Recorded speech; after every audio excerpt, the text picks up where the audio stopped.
Steve said confidently. I built that house, so it belongs to me. Now you have to leave, even though we're splitting up. I don't think you can manage on your part-time pay. Steve chuckled as he showed her the divorce papers. My name's Katie. I'm 33 years old. Recently, I got a job working part-time at a nearby supermarket. I married Steve 3 years ago after we met at work and both quit at the same time. I wanted to keep working after we got married, but he wanted me to stay home. So I became a full-time housewife, even though I really miss working. But I kept feeling like I wanted to work outside the house more and more. After a lot of talking, I finally got a part-time job. We want kids, but we haven't been able to have any yet. I really wanted a cat as a pet, but Steve really doesn't like them, so I sadly had to give up on the idea. Steve used to want me to stay home all the time, but he got mad when I started working part-time and started complaining about everything I did. You went to work again today, huh? Lately, it seems like the house is getting messier. Are the clothes all wrinkled in the laundry? You're not keeping up with the housework, Steve criticized. That wasn't true. I had finished cleaning before going to work, and the laundry was perfectly done. What are you talking about? I'm doing everything just like before. It's obviously clean, can't you see? I argued. He's complaining about the food again. Fried chicken, really? Can't you cook something different? He complained. I didn't make fried chicken that often, and I tried to make different meals every day despite having limited time. I put effort into making your favorite fried chicken, and I make a variety of dishes. I defended myself. But whenever I tried to speak up, he got even angrier. Are you saying you're too busy because of your part-time job? You're just pretending to be busy. Don't act like your job is important when it barely pays anything, he scolded. You're only working because you're selfish. Your earnings were fine to begin with. Make sure you do the housework properly. Don't make excuses about not having time. It's embarrassing to work so hard for such a low wage. Steve always insulted my job with hurtful words. He used to say he wanted me to be a housewife so people wouldn't think we were struggling financially. But he constantly belittled my part-time job, bragging about how he made enough money that we didn't need to worry about expenses. Being constantly insulted for my work with such cruel words was unbearable. Every day, his words made me furious. One day, we decided to go visit Steve's parents' house, where we hadn't been in a while. Even though I had been annoyed with Steve for a long time, I was glad to get out of the house for a change. I didn't know what would happen when we got to his parents' house. After driving for a few hours, we got to Steve's parents' house. His mom, who lived alone, welcomed us with a smile. After dinner, which she cooked, Steve went out to play slot machines. While washing dishes with my mother-in-law, her mood changed. She wasn't as calm as before, and her face looked serious. As I made coffee, wondering what was wrong, we sat on the sofa, and she started talking. Katie, according to Steve, you're working part-time. Why do you need to work when he has a good job? Also, he says you're not keeping up with the housework because you're too busy with your job, she said. I was taken aback by her sudden words. No, that's not true. I'm handling everything just fine, I responded. My mother-in-law acted surprised, saying, Oh, I've heard from Steve about how bad you are at housework. There's no point in lying. He's been dealing with this alone. He's exhausted from work, and it's sad that he has to come home to a messy house. You're not cooking proper meals, are you? Quit that part-time job. Your workplace won't miss you. They can find someone else. Your job is to take care of the house, okay? Focus on the house and support Steve properly from now on. Don't embarrass yourself as Steve's wife. My mother-in-law has traditional beliefs, thinking a wife should stay home. She got married right after school and never worked, always being a full-time housewife. Steve also grew up believing that's how a wife should be. That's why they both don't like the idea of me working outside. But my mother-in-law's words were too harsh. She not only dismissed my job. Those hurtful words really got to me. I was putting in so much effort at my part-time job, and everyone there was supportive and kind. It was a positive atmosphere, and I felt appreciated and relied upon. It broke my heart to hear myself talked about like I was useless, especially when my mother-in-law didn't even know anything about my job. And finding out that Steve had been saying bad things about me behind my back, despite me taking care of our home, was a shock. I was actually working harder than ever to make sure everything was in order, even with my part-time job. I knew Steve's job was tough, so I was doing my best to help out. But hearing him and his mother gossiping about me on the phone was hard to swallow. I didn't want to believe it. After hearing such awful things, I felt really down for a few days. But then, I remembered my father's face. Since my mother passed away, he'd been living alone in our family home. He lived a bit far from me, and I hadn't visited him recently because I'd been busy. I needed to hear his voice, so I called him. Usually he picks up right away, but that day, it rang for a long time. Just as I started to worry, he finally answered. "Katie, it's been a while. Are you well?" Hearing my father's calm voice, I felt a wave of relief, and tears began to flow. "What happened?" "It took you a long time to pick up the phone. If you're busy, I can call back later," I said. "No, I'm sorry. I recently fell down the stairs and hurt my back. I can't move around much now, but don't worry about me. I'll be okay soon. By the way, what's going on? Is everything okay?" he replied. I was really surprised. My dad, who used to be so active, had fallen down the stairs and hurt his back. "No, I'm okay. Just make sure you take care of yourself and get better soon. I'll come to visit you soon, so wait for me," I assured him. "Yeah, I'm okay," he said. But then I thought, he's already considered elderly and injuries might take longer to heal. I had always been reassured by his energy, but suddenly I felt worried. If he keeps using the stairs every day, he might slip again. Plus, the stairs in our old family home are a bit steep, and there are tall steps in the entrance and bathroom. I became really worried about my dad living there and taking care of his back. What if something bad happens and he gets seriously hurt? I couldn't just ignore it.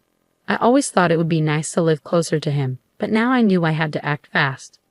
I decided to build a safer, easier-to-use home for my dad nearby. I had some money from managing apartments that my grandfather left me. Originally, it was meant for my dad, but he put it in my name just in case. He told me to keep it quiet from my husband. I had saved all the rent money until now. I wanted to use that money to build a new house for my dad.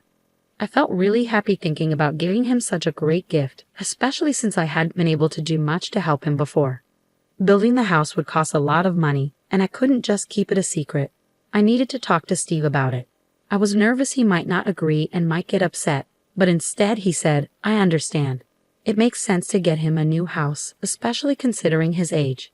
If you think you can handle it, go for it. Just don't expect me to help if things get tough." He insulted me again, which made me angry, but arguing would only make things worse. So I decided not to argue back this time. It made things simpler for me. I immediately started looking for a good contractor and began the process of building the new house. But it seemed like Steve wasn't happy with the idea of me actually going through with it. He didn't say anything, so I tried not to pay too much attention to it, but he usually wasn't the type to keep quiet. One day, I was shocked when I went to the bank to take out money for groceries. $3,000 was missing from our living expenses, all taken out at once. I couldn't remember spending such a big amount of money. There was only one person who could have done this. It was hard to believe that Steve would take the money without asking, but it was clear that the money was gone. That night, I confronted him. When I went to the bank today, I saw that $3,000 was taken out from our living expenses. "Do you know anything about this?" I asked. Steve arrogantly replied, "I gave it to my mother. You said you were going to build a house, so you must have been saving up somewhere, right? $3,000 isn't a big deal." I couldn't believe what I was hearing. "Why did you give her money? Your mother isn't exactly struggling, is she? And that's our living expenses. It's not fair to give away such a big amount without even talking to me about it," I argued. He snapped back. "What do you know about my mother? She said she needed help. What's wrong with a son helping his mother? Plus, that money was earned by me. How I use it is none of your business. If it bothers you, try earning as much as I do with your part-time job. You can't say anything now, can you? Don't ever complain about what I do again." After shouting at me, he stormed out of the room. I always believed Steve wouldn't betray me, even with his harsh words. It would have been better if he had talked to me about it. Maybe there could have been a better way to help his mother without causing this argument. Did he think I'd say no, or did he not trust me? Instead of our marriage making us closer, it felt like we were growing apart. Steve didn't see anything wrong with using the money without asking. The next day, he acted like nothing happened and went to work after breakfast. I didn't say more because I didn't want another fight, but I couldn't shake this uneasy feeling. Meanwhile, the new house was finally done. Despite the business, the construction company was really helpful and I managed to build a beautiful house. I asked my dad to pack some of his things, but I didn't want him to strain himself, so I hired movers to handle it all for him. With just 2 weeks left until moving day, I was filled with joy thinking about how I could do something special for my dad in the house I had built. On the day we planned to help my dad unpack in the new house, along with Steve, I tried to talk about the arrangements, but then Steve said something shocking. "Hey, that house isn't for your dad. It's going to be for my mom. I have the right to decide who lives in the house I helped build, so it's going to be my mom," he said firmly. I couldn't believe what I was hearing. In a panic, I replied, "I built that house. It's for my dad. There's no way you, with your part-time job, could have built it. It's my money that paid for it, so don't act so entitled." It seems like he genuinely believed that it was his money that built the house. When we talked about building it before, he seemed fine with the idea. But now it looks like he planned from the start to make it for his mother, not my dad. That's really unfair. Now I have to prove that I used my own money to build it. I had no choice but to tell him about the rental income I'd kept hidden until now. I decided to come clean about it. "You're making up stories just because you want the house for yourself. If you're going to lie, at least make it believable," he scoffed. He didn't believe me at all and stormed off somewhere. I was at a loss, but I had to make him understand. While waiting for him to return, he came back looking incredibly angry and then said, "You tried to trick me, saying you built that house. You're a liar. That house is mine because I helped build it. You need to leave, even if we break up. I don't think you can survive on your part-time salary." I was speechless at the sudden turn of events. That house was built with my hard work, and being told to leave so abruptly was too much. "Sign this and get out tonight," he laughed as he slammed divorce papers on the table and headed to his room. His part was already filled out. After constantly putting me down, presenting the divorce papers like that was the lowest he could go. He must have done this awful thing to make me feel hopeless. Maybe he thought bringing up divorce would make me cave in and let his mother live in the house. But little did he know, I had enough money to live on my own without him. This was the final straw for me. I signed the papers and submitted them, then quickly packed my bags and left for my dad's house. My dad was surprised to see me arriving with so much luggage all of a sudden, but he warmly welcomed me in. After I explained everything that had happened, he patted my back and said, "You've been through a lot. You can stay with me in the new house." That would make me happy. Moving day came and everything went smoothly because I was there. We successfully moved in without any issues. I found it a bit strange that my ex-husband hadn't reached out after causing such a scene, claiming the house was his. But I tried not to worry about it because I didn't want to think about someone I was divorced from. A few days after settling into our new home with my father, something unbelievable happened. There was a commotion outside, and when I looked out the window, I saw a big moving truck parked outside, claiming they were moving into our house. I rushed outside to talk to the movers and figure out what was going on. It turned out that the customer was actually my ex-husband, and he was planning to move in with his mother. They wanted to forcefully take over the house where my father and I were already living. Since we were divorced, he was basically a stranger to me now, and it would be a big problem if they just showed up like that. I felt a chilling kind of fear about my ex-husband's aggressive intentions. I explained the situation to the confused movers and asked them to stop their work. Then I talked to my father and quickly called the police. When I told the police what was happening, they confirmed that the house was my property. Since my ex-husband and I were divorced, he had no right to live there, and entering against my will could be considered trespassing. Soon, my ex-husband and his mother arrived. When they saw the police, they started to panic. It finally dawned on him that I was the one who built the house. But with his mother freaking out beside him and the police bombarding him with questions, he lost his cool and yelled, "What's going on? Why can't I live in this house?" Looking at him, I realized I was done dealing with such a person. But to protect my father and myself, I handed over the final piece of evidence to the police.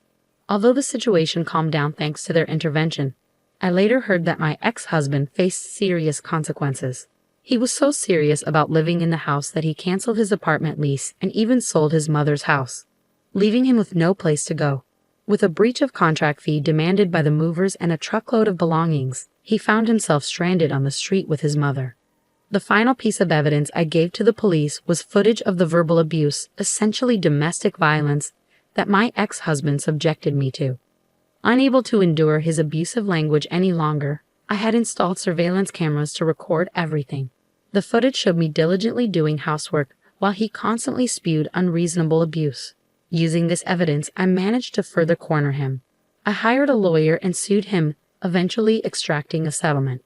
The expenses from the moving chaos and the settlement depleted the money he got from selling his mother's house and his own savings. Now he and his mother are reportedly living in a rundown apartment. Word of this spread quickly at his workplace. Realizing there was something wrong with his character, his colleagues distanced themselves, and now he is isolated and frowned upon by everyone at the company. As for me, I finally got to adopt a cat. My father's back has completely healed, and we're discussing taking a trip with the cat. I also used the settlement money to open a shop dealing with cat goods. It was challenging at first, and there were failures, but gradually customers increased and the business is thriving. Every day is peaceful and truly enjoyable. I never thought that the action I took for my father's sake would lead to my own happiness. I truly feel that it was the right decision. Recently, there has been a happy development. A man who always comes to my shop and chats pleasantly has been particularly kind to both people and cats. We've made plans to go for a drive together. I'm going to live my life freely and enjoyably. I'm excited about the new happiness that's about to begin.